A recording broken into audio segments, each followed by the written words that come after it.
नमस्कार आप सभी का मेरी इस नई वीडियो। मेरा नाम रविंदर सिंह और आप देख रहे हैं मैथिस मंडल। लास्ट वीडियो हमने कहाँ पे खत्म की थी और कौन सा टॉपिक था, याद है आपको? अगर नहीं याद तो बता देता हूँ। लास्ट टॉपिक था हमारा मेंस्ट्रुएशन और जो हमने उसमें जो सब टॉपिक था जिसमें हमने खत्म किया था दैट इज क्यू। लेकिन आज हम बात करेंगे राइट सर्कुलर सिलेंडर। सबसे पहले इसको राइट सर्कुलर ही क्यों बोला जाता है? राइट सर्कुलर, सबसे पहले जो सिलेंडर है अगर वो सर्कल से मिलके बना बहुत सारे circle say that is circular cylinder. Right right इसीलिए कि जब हम नॉर्मल ड्रॉ करें, सुना नहीं क्या आपने नॉर्मल क्या होता है? ये बता देते हैं। ये हमारा एक सरफेस है, सरफेस के ऊपर एक मैंने स्ट्रेट लाइन ड्रॉ की। अगर वो स्ट्रेट लाइन 90 डिग्री का एंगल बनाए दैट इज नॉर्मल और ये राइट सर्कुलर होगा। अगर 90 डिग्री का एंगल वो लाइन ना बना पाई तो पहली बात वो लाइन नॉर्मल नहीं होगी और दूसरी बात वो जो सिलेंडर होगा वो राइट नहीं होगा। ठीक है, अब नॉर्मल क्या होता है? आप कह रहे सर 90 डिग्री का एंगल ये तो परपेंडिकुलर हुआ। नहीं, परपेंडिकुलर नहीं होगा, नॉर्मल होगा। परपेंडिकुलर में क्या है? परपेंडिकुलर में जब लाइन टू लाइन 90 डिग्री का एंगल बनाए वो परपेंडिकुलर है। नॉर्मल क्या है? लाइन टू सरफेस के ऊपर, उसको हम नॉर्मल कहते हैं। एंगल क्या बनना चाहिए? 90 डिग्री। और एक और होता है ऑर्थोगोनल।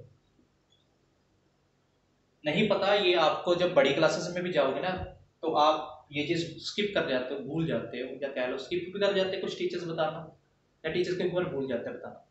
तो ऑर्थोगोनल क्या होता है? ऑर्थोगोनल होता है जब सरफेस टू सरफेस, इसको प्लेन टू प्लेन भी कह देते हैं, सरफेस को हम प्लेन भी कहते हैं। सरफेस टू सरफेस अगर 90 डिग्री का एंगल बनाए तो वो होगा ऑर्थोगोनल। बहुत इजी है ये चीज, है ना? तो ये क्या है? नॉर्मल है, क्योंकि ये नीचे क्या है? नीचे इज सर्कल। सर्कल क्या होता है? सर्कल क्या होता है? सर्कल टू डिमेंशनल होता है ना? अगर वो टू डिमेंशनल है तो वो सरफेस है। अगर वो सरफेस है तो उसके ऊपर जब लाइन 90 डिग्री एंगल बनाएगी तो वो लाइन क्या कहलाएगी? That would be the normal line. चलिए हम आगे आपको कुछ बताते हैं। चूड़ियों की बात कर लेते हैं, अगर लड़कियों की बात करें तो, है ना?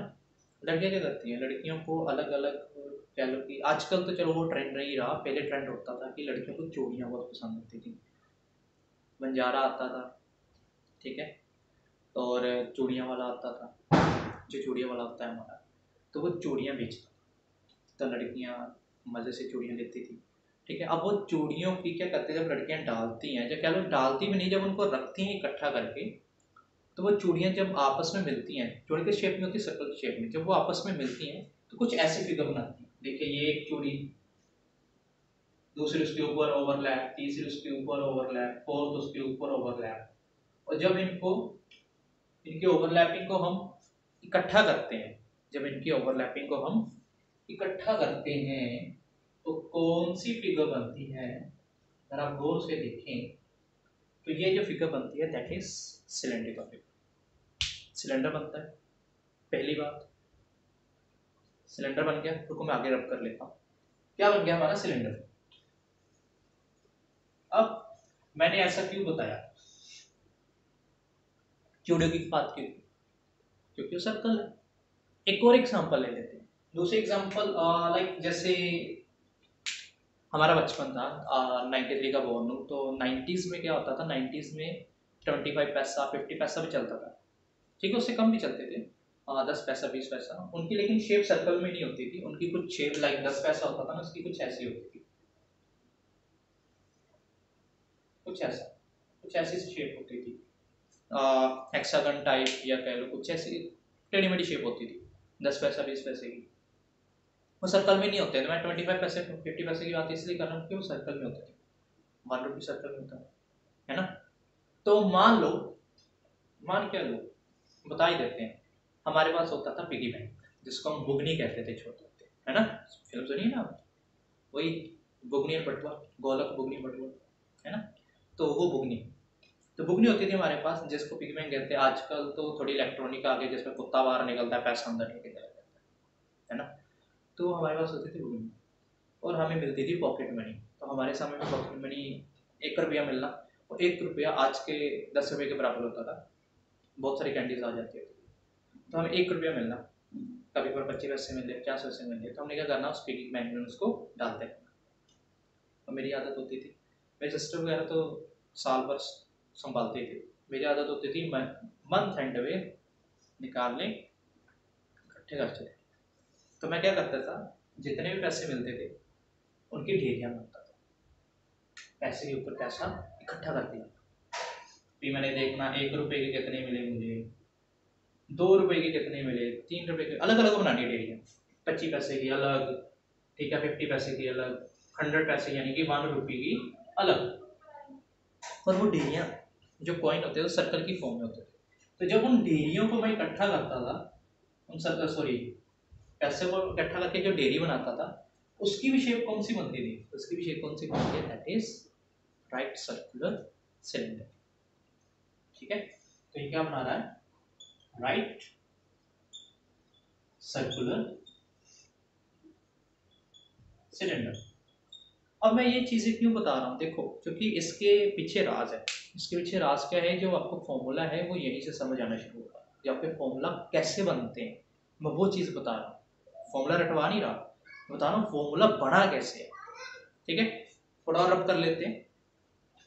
ठीक है, चाहे चूड़ियों की एग्जांपल ले लो, चाहे रुपये की एग्जांपल ले लो, कोई भी ऐसी एग्जांपल ले लो जिसमें बहुत सारे सर्कल्स मिलके सेम साइज के, सेम रेडियस के, ठीक है, मिलके क्या बना रहे हैं, एक सिलेंडर बना रहे हैं। सिलेंडर में कौन से सरफेस होते हैं, सिलेंडर में 3 सरफेस होते हैं अगर मैं बनाऊं तो। ये देखो, अब इनको मिला के सिलेंडर बन गया। सिलेंडर की बात की, सिलेंडर वाला आ गया सिलेंडर देने।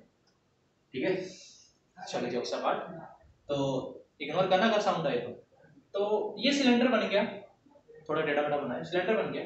सिलेंडर के 3 सरफेस होते हैं, ये सरफेस होता है curve surface, curve surface surface. और चलो बता दूंगा कि सरफेस भी क्या होता है, अगर आपको नहीं पता I will tell you about the surface also. ये पहला सरफेस है, दैट इज कर्व सरफेस। ये वाला, ये जो इनको मिला के बन रहा था ना, ये बहुत सारे ऐसे ऐसे ऐसे ऐसे करके जोड़ियां मिल गई जो बना रहा था surface, that is the curve surface. This is, इसको मैं सरफेस 1 नाम दे देता हूँ। फिर ये नीचे वाला सरफेस, सरफेस 2, और ये ऊपर वाला सरफेस, सरफेस 3। नीचे वाला और ऊपर वाला सरफेस दोनों इक्वल होते हैं, क्यों, क्योंकि वो सर्कुलर हैं। ठीक है, जो एंडिंग है ना किसी भी सिलेंडर की, that is the surface 1 and surface 2 and surface 3 is circular surface. अब बात करते हैं फॉर्मूले की। फॉर्मूला क्या है, पहला फॉर्मूला आएगा कर्व्ड सरफेस एरिया का, ये कर्व्ड पार्ट है। अब ये कर्व्ड पार्ट बना किसका है, जैसे मैंने कहा कि बहुत सारे सर्कल्स मिलके, तो सर्कल के बहुत सारे सर्कमफ्रेंस ने आपस में ज्वाइन होके ये सर्कमफ्रेंस बना है। ठीक है, तो किसकी बात की मैंने, सर्कमफ्रेंस की, किसके, सर्कल की। देखो ना, सर्कल के बहुत सारे सर्कमफ्रेंस मिलेंगे, ये सारे सर्कमफ्रेंस ही तो हैं। ये देखो कितने सारे सर्कमफ्रेंस मिल रहे हैं, ये मिलके क्या बना रहे हैं, ये बना रहे हैं curved part of the cylinder, that mean 2 pi r। इतना आ गया, बट इन सबकी कोई ना कोई थिकनेस होगी, लेट इट बी इन सबकी थिकनेस h1 है, h1 है, h1 है, और ये कितने टाइम्स आ रहे हैं, n टाइम्स, तो nh1 आ जाएगा, उसको हमने नाम दे दिया h, that is the height of the cylinder. तो क्या बन जाएगा curve surface area, that would be the 2 pi r h। ऐसे ये फॉर्मूला, ठीक है, ये फॉर्मूला ऐसे बना, 2 पाई r h, बोलना नहीं है, याद क्या रखना है, 2 चीजें, कर्व्ड पार्ट, ठीक है, और कर्व्ड पार्ट में किससे बना है ये, किससे, circumference of circle. What is the circumference of circle, 2 pi r into height of the cylinder. और दूसरी बात, सरफेस हमेशा 2D होता है, 3D नहीं होता, तो गलती से भी इसको ये मत कर देना कि 2 पाई r स्क्वायर h कर देना, क्योंकि कभी बार क्या करते हैं स्टूडेंट्स को हम वॉल्यूम का फॉर्मूला बताते हैं तो वो मिक्स कर देते हैं फॉर्मूलास को। ठीक है, फॉर्मूला बताते हैं, धीरे धीरे बताएंगे। अब सरफेस की बात हो रही है, कर्व सरफेस एरिया निकल गया। तो मैं आपको पहले सरफेस बता देता हूँ, मेरे को याद नहीं कि मैंने अपनी पिछली वीडियो में आपको बताया था कि नहीं बताया था कि सरफेस होता क्या है, फिर मैं बता देता हूँ सरफेस क्या होता है। कोई भी प्लेन होता है हम उसको बोल देते हैं कि दिस इज अ सरफेस, लेकिन बच्चों को ये नहीं बताया जाता कि इसकी ज्योमेट्रिकल इंटरप्रिटेशन क्या है। ये लाइन कह लो या ये लाइन कह लो, ये बहुत बार आई होंगी, यहाँ पे ऐसी लाइन है, ठीक है। और ये लाइनें एक मैश बना रही है, एक ऐसी मैश जिसको आप देख नहीं पा रहे, वो इतनी को ज्यादा आपस में ओवरलैप्ड है लाइनें कि आप उन लाइन्स के बीच में मैश नहीं देख पा रहे। जैसे आपका, जैसे ये क्लॉथ है, ये क्लॉथ है, ये क्लॉथ में अगर आप इसको गौर से देखिए तो ऐसे लाइनें आई होंगी और ऐसे लाइनें आई होंगी, इन लाइनों को मिला के एक सरफेस बनाया गया है, दैट इज द क्लॉथ, ठीक है। ये सरफेस है, सामने आपकी की सरफेस है, ठीक है। तो ये जो लाइनें जब आपस में मिलती हैं तो ये एक प्लेन को कवर करती हैं, और जो दो लाइनें प्लेन को कवर कर रही हैं, बहुत सारी ऐसी लाइनें मिलके जो उस प्लेन को कवर कर रही हैं, उसको हम बोलते हैं सरफेस, ठीक है। और सरफेस का एरिया हमारे पास आ गया सिलेंडर में 2 पाई, है ना। अब बात आ जाती है total surface area. Total surface area मैंने क्या बात की थी, 3 सरफेस होते हैं, नीचे वाला और ऊपर वाला और ये कर्व्ड पार्ट, है ना। ये बनाया था ना मैंने कि this is S1, this is S2, this is S3। अब कर्व्ड का तो हमें पता है, S1 का तो हमें पता है, that is 2 pi RH plus नीचे वाले का एरिया क्या आएगा, नीचे क्या सर्कल, सर्कल का एरिया क्या होता है, सर्कमफेरेंस नहीं आएगा अभी, एरिया आएगा, क्योंकि हम उसके नीचे के पूरे पार्ट की बात कर रहे हैं, that is pi r square plus अब ऊपर वाला जो पार्ट है वो भी क्या है, सरफेस। कौन सा सरफेस, सर्कल का, वो भी क्या है, पाई आर स्क्वायर। तो क्या बन गया 2 pi r h plus 2 pi r square, common ले लो, 2 pi r into h plus r, या कह लो r plus h, choice is yours. मैं तो आर प्लस एच कहना ज्यादा पसंद करता हूँ, बट बुक पे फॉर्मूला दिया होता है 2 pi r into h plus r, तो इसलिए मैंने ऐसा लिख दिया। वैसे मेरे को कहना पसंद है 2 pi r into r plus h, क्योंकि बचपन से ये मुंह पे चढ़ा हुआ है ऐसा फॉर्मूला, ऐसे यूज करना, तो इसलिए मुझे यूज करना।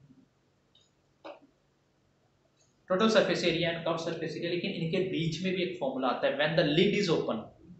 क्वेश्चन क्या देते हैं कि find the surface area of the vessel when cylindrical vessel when it's lid is open. Lid is open का मतलब जो ढक्कन है उसके ऊपर रखा हुआ वो है ही नहीं। जब ढक्कन ही नहीं है तो फॉर्मूला क्या बनेगा, जब तो ऊपर वाला ढक्कन नहीं है तो ये पाई आर स्क्वायर एक स्किप हो जाएगा। If the lid is open then 2 pi RH आएगा प्लस पाई आर स्क्वायर, क्योंकि जो लीड है वो सर्कुलर है, तो सर्कल का एरिया क्या होता है, पाई आर स्क्वायर, तो हमें उसको स्किप करना पड़ेगा, उसको हमें वहां से हटाना पड़ेगा। हटाने के बाद अब देखो pi r common 2h plus r आ जाएगा, इसको मैं 2h प्लस आर लिखूंगा जैसे, तो pi r into 2h plus r, ठीक है। तो ये थर्ड फॉर्मूला है। फोर्थ फॉर्मूला भी है इसका सरफेस एरिया निकालने का। अब वो क्या है देखना पड़ेगा, तो इसको रब भी करना पड़ेगा, तो रब कर देते हैं। ये देख लिया ना, समझ आ गया ना, अगर नहीं है तो वीडियो को बार बार देखो, ठीक है। चलो अब बात किसकी हो रही है, अब बात होगी यार सिलेंड्रिकल पाइप भी तो होती है। जब सिलेंड्रिकल पाइप होती है तो वो किस टाइप की होती है, वो इस टाइप की होती है।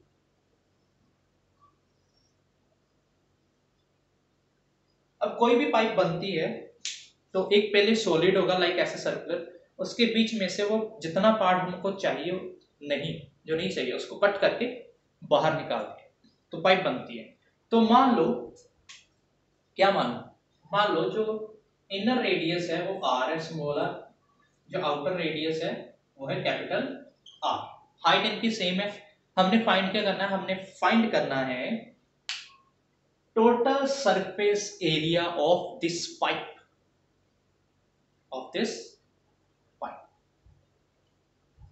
तो कैसे पता चले, तो इसका अगर टोटल सरफेस एरिया निकालना है वो ऐसे पता चलेगा। सबसे पहले इनर सरफेस एरिया, जो इनर पार्ट है उसका सरफेस एरिया निकाल लो, जो आउटर पार्ट है उसका सरफेस एरिया निकाल लो, और ये जो मेश बनी हुई है सर्कल की इनका एरिया निकाल के प्लस कर दो। तो फॉर्मूला क्या है, inner surface area 2 pi RH, outer surface area 2 pi RH plus area of the circle. और एरिया ऑफ द सर्कल कैसे बना होगा, अब देखो ये कट हुआ है, ये बड़े सर्कल में से छोटे सर्कल का एरिया कट हुआ है, that mean pi capital are square, यानी कि बड़े वाले में से छोटे वाले का एरिया कट हुआ है, और ये ऊपर भी हुआ है और नीचे भी हुआ है, तो डबल है ना। अब ये चीज कईयों को समझ में नहीं आती, बहुतों को समझ में नहीं आती कि ये क्यों माइनस किया गया है। आप लोग आर्ट का काम करते हो, डेकोरेशन करते हो, तो डेकोरेशन के लिए आप फ्लावर्स कट करते हो पेपर में से, ठीक है, कट करते हो ना। तो जब आप कट करते हो तो फ्लावर निकाल लिया, वो मैंने रख दिया साइड पे, और जो आपके पास वो पेपर बाकी बचा उसको अगर आप गौर से देखें तो उनमें जो गैप है वो कौन फिल करता है, वो गैप फिल करता है वही फ्लावर। तो फ्लावर को वहां से कट किया एक्चुअली माइनस किया, तभी वो शेप बनी। तो इसमें सर्कल की शेप बनी है, वो सर्कल कट किया होगा, वहां से निकाला गया होगा, तभी वो वहां पे गैप है।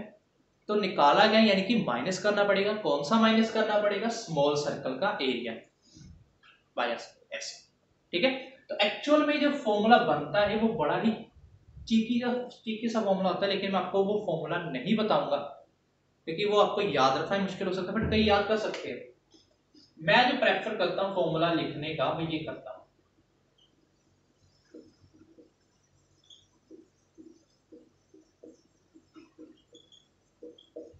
मैं ये फॉर्मूला लिखना प्रेफर करता हूं। लेकिन अगर आप ये याद कर सकते हो, 2 पाई इसके पास भी है, 2 पाई इसके पास से कॉमन ले लो, इसके पास भी है, RH plus capital RH plus R square minus R, असल में ये फॉर्मूला, लेकिन इसको याद रखना मुश्किल है। बड़ा कैसे बना, इसकी वजह से ऐसे, ठीक है। और ये क्वेश्चन कॉम्पिटिटिव में बहुत आता है। तो अभी हमने जस्ट बात की है सरफेस एरिया की, कैसे कैसे फॉर्मूले आ सकते हैं। ये पाइप का है, जब उसकी थिकनेस दी गई। अब आप कहेंगे सर ये वाला सरफेस ले, ये वाला सरफेस ले, इसके बीच वाला सरफेस कहाँ है? बच्चे वो सरफेस नहीं है, वो मास है, यानी वो वॉल्यूम, ठीक है। वो वॉल्यूम में आएगा, ऐसे नहीं आएगा, वो वॉल्यूम में आएगा। तो वॉल्यूम कैसे निकालेंगे, तो वॉल्यूम भी बता देते कैसे बनाए। तो उसके लिए अब हम कंगना की बात नहीं करेंगे, कंगना राणावत की बात नहीं कर रहा, कंगना यानी कि कंगन्स की बात नहीं करेंगे, चूड़ियां की बात नहीं करेंगे। अब आते हैं अपने पे यार, पैसे वैसे की बात कर लेते।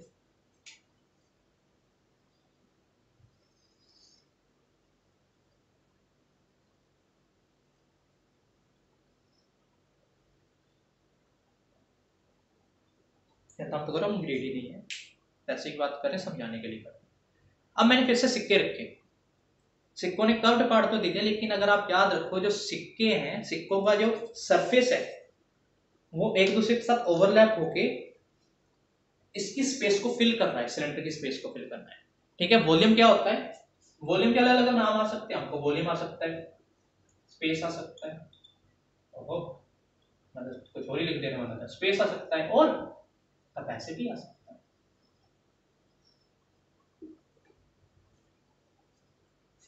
तीन नाम आ सकते हैं, ठीक है। अब जो कॉइन्स के जो सरफेस है वही इसको इसकी जो स्पेस है उसको फिल कर रहे हैं, इसके वॉल्यूम को फिल कर रहे हैं।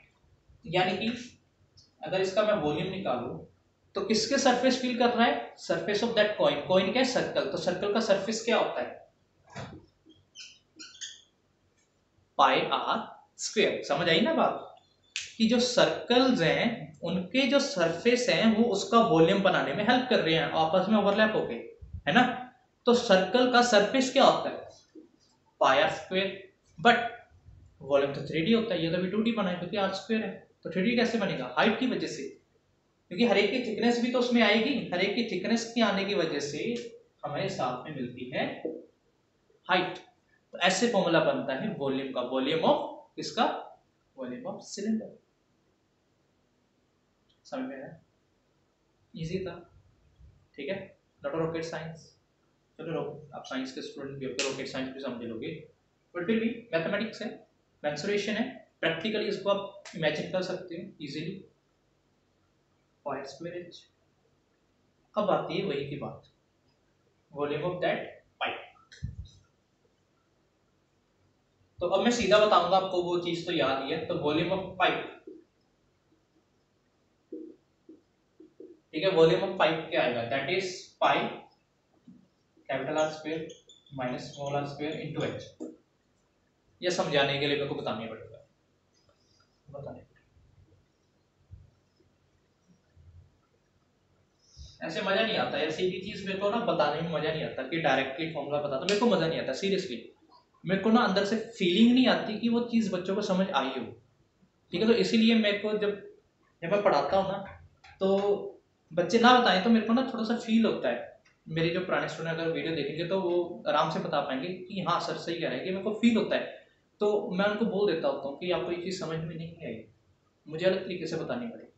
तो ऐसे मुझे लग रहा है कि ये डायरेक्टली आपको समझ में नहीं आया, तो मुझे अंदर से इंट्यूशंस आ रहे हैं। तो मैं समझाऊंगा कैसे, समझाना क्या है, इस पूरे के पूरे वुडन पीस में लेट इट मैंने वुड की पाइप बनाई है।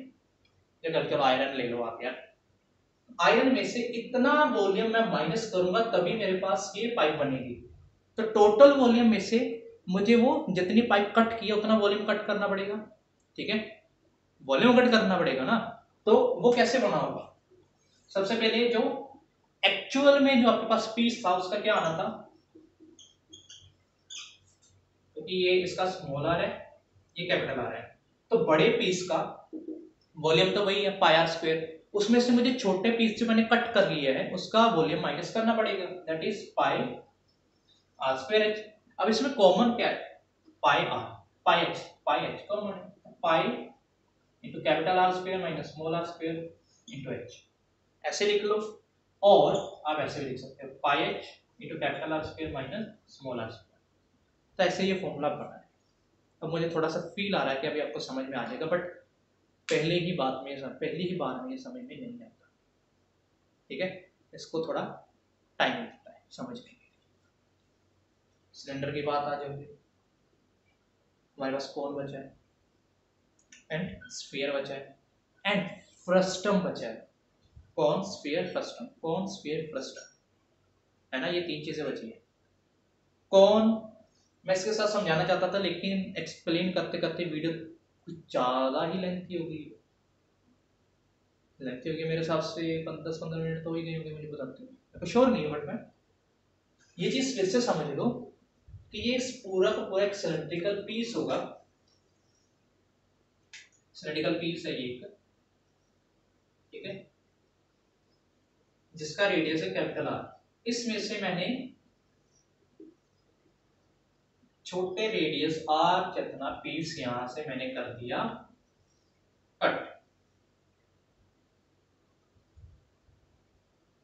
उसको कट करने के बाद मेरे पास जितना वॉल्यूम बचता है पाइप का वो मुझे ढूंढना है। तो वो ये दोनों देंगे, जितना एक्चुअल में था और जितना कट कर दिया उसको माइनस कर दो, दैट्स कुछ भी डिफिकल्ट नहीं है। तो मैं गारंटी देता हूं अगर आपने ये चीजें समझ ली ना, आप कभी फॉर्मूला रटोगे नहीं, फॉर्मूला अपने आप आपके दिमाग से अपने, क्योंकि मैं अपनी बात करता हूँ, जैसे मैं 8th में था, मैं 8th में ही मेंस्ट्रुएशन शुरू हो गई थी। हाँ 8th में शुरू होती है वैसे भी, आपको अगर आप ध्यान दो तो जब मैं 8th में था ना, तो मुझे ये चीज़ें समझ में नहीं आती थी। टिल क्लास 5 मैं मैथमेटिक्स में इतना अच्छा नहीं था, कह लो कि बैक बेंच से भी बुरा हूँ, क्योंकि मुझे समझ में नहीं आता था क्या चल रहा है। बट मेरे फादर थे जो कह लो कि मैथसन है, कॉन्ट्रैक्टर है, तो उन्होंने काफ़ी हेल्प की। उन्होंने किस में हेल्प की, मेरे को कैलकुलेशन में हेल्प की। कैसे, ये ले मेरा पकड़ा बिल, तो उसको हिसाब कर, क्या मैंने सही किया कि नहीं किया, मैंने काउंट करना, अगर मेरे से गलती होगी ना तो डांट में पता क्या सुनने को मिलता था, क्या पढ़ रहा है तू है, हम सिर्फ इतनी क्लासेस पढ़ी तो अभी इतनी में हो गया है, देखो कैलकुलेशन करना नहीं आना। तो जब ऐसी बेइज्जती होती थी ना, तो अंदर से आवाज़ उठती है भाई अब तो करके दिखाना पड़ेगा। तो फिर जब मैं 8th में पहुंचा, तो 8th में जब ये मेंसुरेशन टॉपिक मिला ना, मुझे डायरेक्टली समझ में नहीं आया, लेकिन मेरे फादर का काम था, क्या था, कंस्ट्रक्शन का काम था। तो मैं जैसे ब्रिक्स वगैरह देखता रहता था, ब्रिक्स को इमेजिन करता रहता था, तो मेरे को मेरी जो इमेजिनेशन थी ना इसको करने के लिए, इमेजिन मैं इजीली कर पाता था चीज़ें, जिसकी वजह से मुझे फॉर्मूलाज रटने नहीं पड़े, फॉर्मूलाज मेरे दिमाग में अपने आप आते थे, ऐसे बनते थे मेरे दिमाग, ठीक है। तो जैसे फिर बड़ी क्लासेस में जाता है तो फिर ज़्यादा क्लियर होती है चीज़ें, तो ये चीज़ें ज़्यादा क्लियर हुई थी 11th में, 10th में इतनी क्लियर नहीं हुई थी, 11th में ज़्यादा क्लियर हुई थी। तो ये अब आपको मैंने वो चीज़ें जो मैंने एक्सपीरियंस की हुई है अपने आप से वो आपको बता दी, ठीक है। हर एक का बताने का अलग तरीका, वो कोई और एग्जाम्पल यूज़ करेगा, मेरे को लगता है कि ये सूटेबल एग्जाम्पल्स हैं इन चीज़ों को बता। अगर आपको ये चीज़ पसंद आई होगी, अगर आपको ये वीडियो ज़रा से भी पसंद आई होगी, तो वहाँ पे ना साइड पे एक एरो का बटन है, उस पर क्लिक कीजिए और अपने दोस्तों को शेयर कीजिए। और अभी तो घंटे वाला बटन है ऊपर आ गया हुआ थोड़ा सा, तो उसको दबा लीजिए, तो ऊपर वाली जो घंटी है ना वहाँ पे आपका हमेशा नोटिफिकेशन आ जाएगा कि मेरी वीडियो आ गई है। और एक ना रेड कलर का बटन होगा राइट पे जिसमें सब्सक्राइबर लिखा होगा, जाते जाते दबा देना यार उसको, क्या जाता है, कुछ नहीं होगा, है ना। तो अगर वीडियो पसंद आई तो लाइक सब्सक्राइब शेयर करना, जो मैंने भी बोल चुका हूँ, ठीक है। मेरे साथ जुड़ने के लिए धन्यवाद।